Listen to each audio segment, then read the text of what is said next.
আসসালামু আলাইকুম সুধী দর্শক, আশা করি ভালো আছেন। আমিও ভালো আছি। আপনারা দেখতে পাচ্ছেন সবুজ প্রকৃতির একটু অনন্য রূপ। আপনারা অনেকে চিনে থাকতে পারেন এই পুকুর, এটা কিন্তু পুকুরের ভিতরে যে কি অবস্থা দেখুন। তলে পানি আছে কিন্তু ওপরে এমনভাবে জার্মানি বলে, আমাদের এলাকায় জার্মানি বলে ডাকে। এটা অনেকে চেনেন, অনেকে চেনেন না। দেখেন কত সুন্দর, কত বড় হয়েছে। আসলে সচরাচর এখন দেখাই যায় না, জার্মানিকে দেখতেই পাবেন না কোথাও। কিন্তু হঠাৎ করে যে আমার চোখে বাঁধলো, এত সুন্দর লাগছে দেখতে। সকালবেলা করে প্রকৃতির মাঝে একদম অন্যরকম ভাবে একটা সৌন্দর্য। সেই সাথে গাছগুলাকে আপনাকে একটু ভিডিও করে জুম করে দেখানোর চেষ্টা করি। এই জার্মানি আমরা অনেক ছোটোকালে অনেকভাবে দেখছি, কিন্তু এইভাবে দেখা হয় নাই কখনো।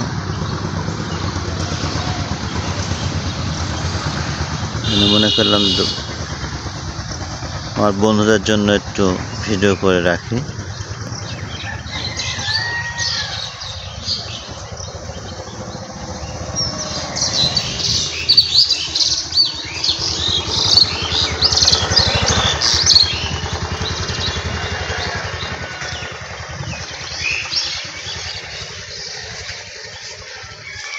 সবুজ প্রকৃতির এক অনন্য রূপ। আসলে সকালবেলা বের হলে এরকমই লাগে।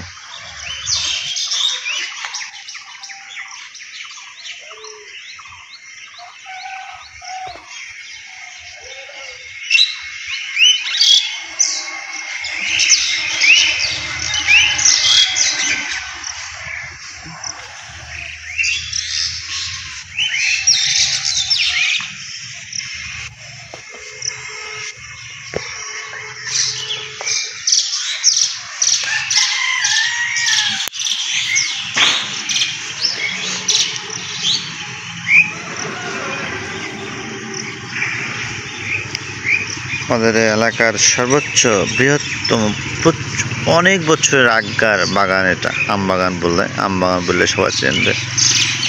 দেখেন কত সুন্দর দৃশ্য হয়ে আছে। এখন ইতিহাস, অনেকগুলো আম বাগানের আম গাছ দেখেছি, এখন আর দেখা যায় না, বিলুপ্ত প্রায়।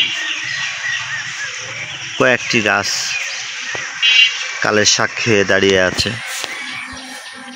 ম্যাক্সিমামই আপনার গাছগুলো কেটে ফেলেছে বা উড়ানো হয়েছে। এই যে কিছু বাড়ি তৈরি হয়েছে, বাড়ির কারণে দেখা যাচ্ছে যে বিভিন্ন জায়গা থেকে মানুষজন উঠে এসছে। সব কিছু মিলায় একটা বিশৃঙ্খলা। আমার প্রাণপ্রিয় করে যায় ভাই ও বোনেদের সবাইকে ধন্যবাদ জানিয়ে আজকের মতো বিদায় নিলাম।